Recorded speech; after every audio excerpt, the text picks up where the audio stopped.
Assalamualaikum warahmatullahi wabarakatuh. Perkenalkan, nama saya Ferdiawan Perdana Putra, NIM 010, Prodi Teknika Manajemen Informatika. Kali ini saya akan menjelaskan tentang manajemen remote access dengan tujuan mengetahui tipe-tipe remote access dan juga mengimplementasikan protokol remote dengan Telnet, SSH, dan RDP. Penjelasan berikut akan kita lakukan sesuai dengan percobaan seperti skenario di bawah ini. Terdapat 3 device yang akan diremote, yaitu Windows 7, router Mikrotik, dan Linux Ubuntu.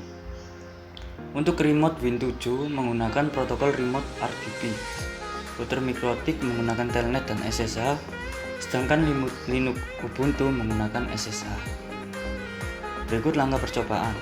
Buat skema jaringan seperti pada skema jaringan di atas, menggunakan GNS3 dengan ketentuan Windows 7 menggunakan versi profesional atau Ultimate, versi Mikrotik bebas, Linux Ubuntu juga bebas, WinXP bebas pakai klien remote, setting IP address dalam satu network.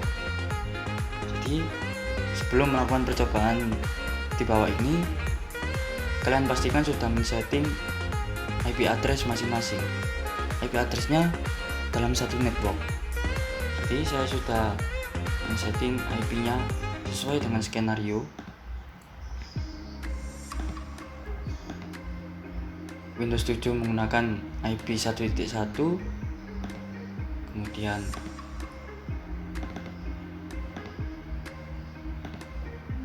Windows XP menggunakan 1.4,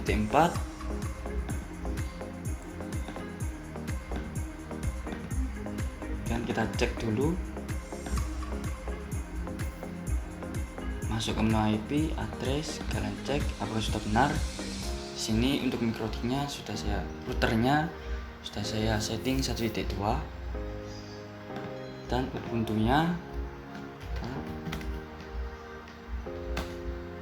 Ubuntu sudah benar 192.168.1.3. Setelah kalian selesai melakukan konfigurasi IP address, kita langsung masuk ke praktek yang pertama, yaitu remote Windows 7 dengan menjalankan MSTSC di dialog run dan masukkan IP 1.1.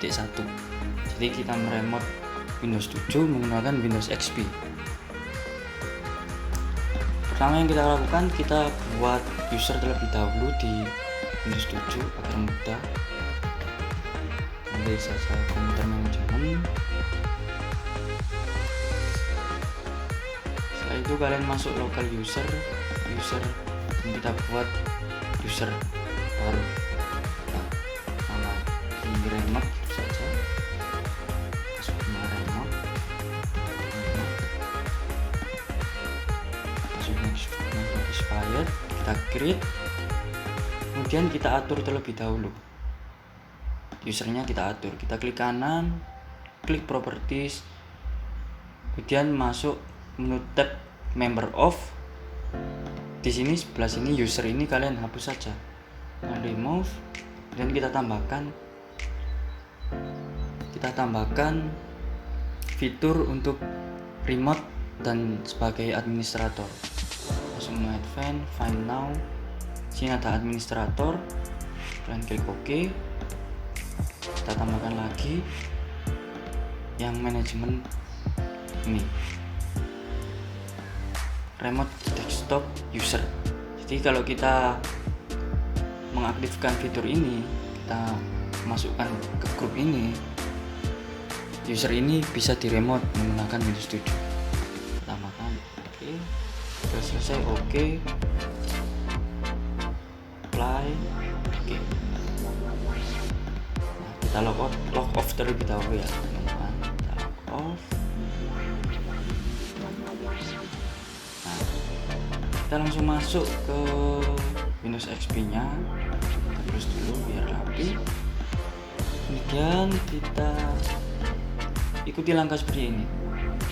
Kita klik saja remote desktop management, program, aksesoris, remote desktop connection. kalian masukkan IP Windows 7 1.1 ya. Kita langsung connect. Kita tunggu.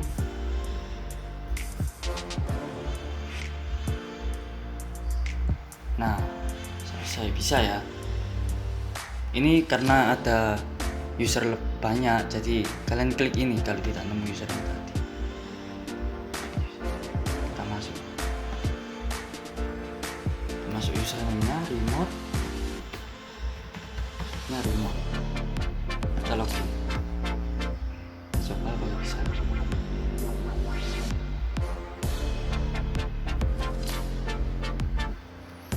Memang agak berat ya Windows 7 yang saya pakai, jadi agak lemot.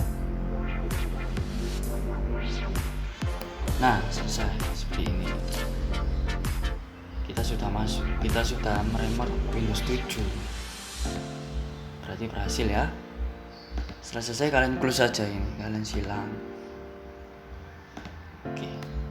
Kemudian kita masuk ke langkah selanjutnya, yaitu remote router mikrotik dengan telnet dan SSH dengan target IP 1.2.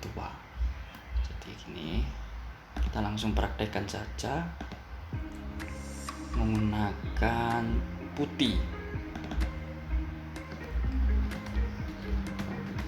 Kita coba yang telnet terlebih dahulu ya.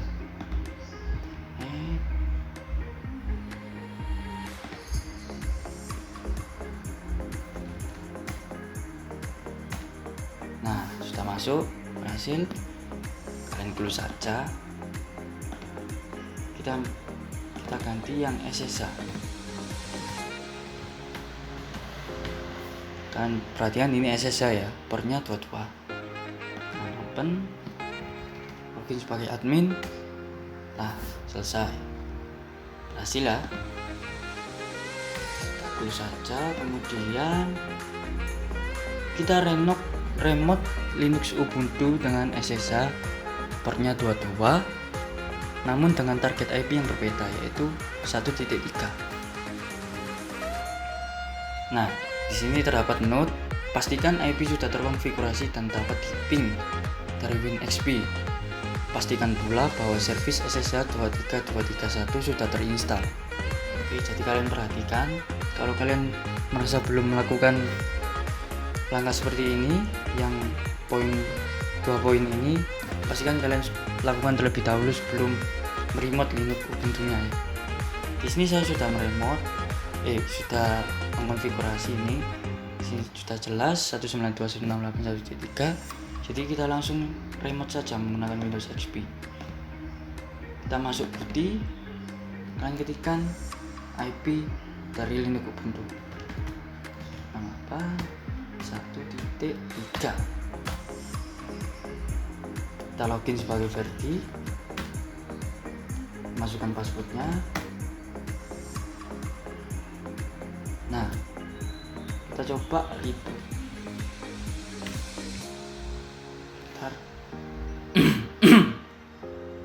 Kita coba sudo reboot ya.